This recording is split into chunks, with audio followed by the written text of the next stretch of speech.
actual programs. What's the worst ones though, Jimmy? Yeah, the worst ones was a different chart. This is a different chart. I want to see the worst ones. Oh, okay. Those are good ones. Red Cross has always been thought of as one of the best ones. The worst ones, I think. In terms of the amount of money that actually goes to the cause. These are mostly UK charities, though. Do they have American ones? Or worldwide ones? Let's see that one. Where is it going? That just shows what people are spending on. About worst charity. The worst in terms of the amount of money that goes towards the cause. The top 10 worst charities. It says Kids Wish Network is number 1. Disabled police officers, 4.4% goes to program expenses, and 94% goes to professional fundraising fees. That's crazy. Disabled police officers counseling center, 94% of it goes to fundraising fees? That's bonkers. These are in New Jersey.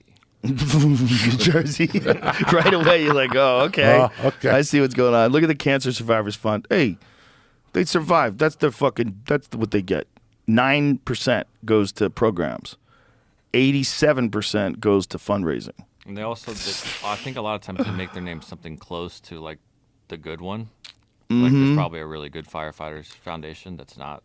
Right. And they call themselves the Firefighters Charitable Foundation. Yeah.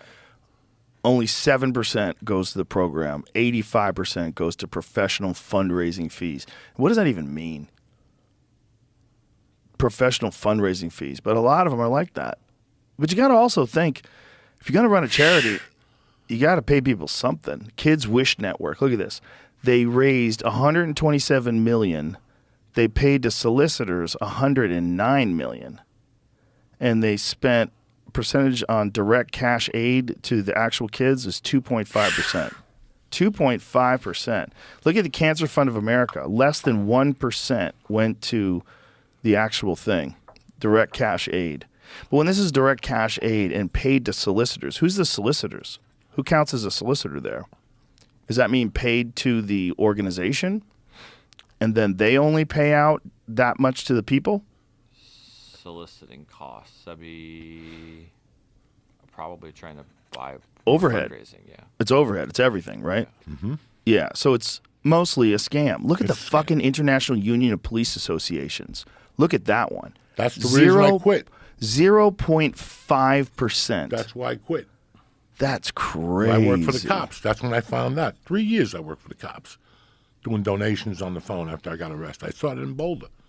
And when I went to Seattle, I did it there.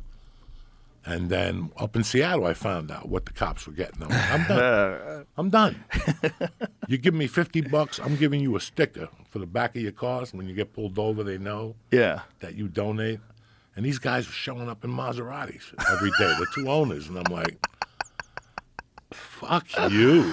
It's like the thing in L.A. with the homeless. You know, Fuck you. Coleon Noir sent me to that.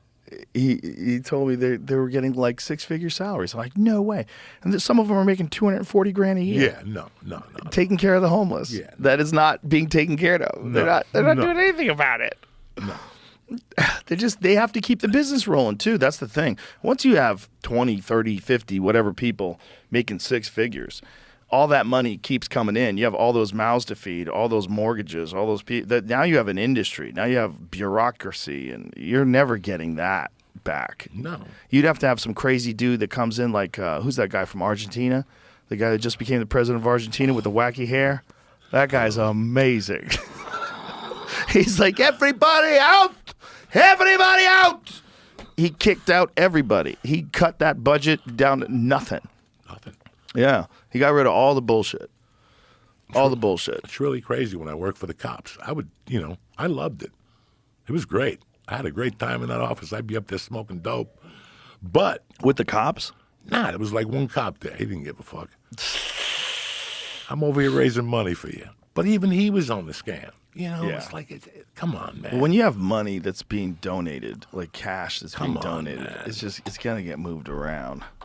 It's like, you got to help these fucking people out, you know? Yeah. And look at now. You go when I came from Cuba, when I was a little kid, to learn how to do anything, the reason why I learned how to do anything was because of the police athletic league. I swear to God. Yeah. Everything. Shooting, fishing in Central Park, boxing program. You know, you shot pool. Who do you think taught me how to shoot pool? Really? Police The cops. athletic league. Yeah, right on there, on 88 in Amsterdam. It's a smart move. So I was always indebted to those people. Always in my heart, because I was a Spanish kid. They took me in over there. They fingerprinted me. They take you to the precinct. You shoot a 22. They give you the target. Oh, wow. With your little thing. They give you like a little badge, you know, and you're like, ah. And so I always wanted to work for them. Like, that was it. I always, you know, and then after I got in trouble, I'm like, you know, I owe them a debt. They were very good to me. I was the guy that fucked up.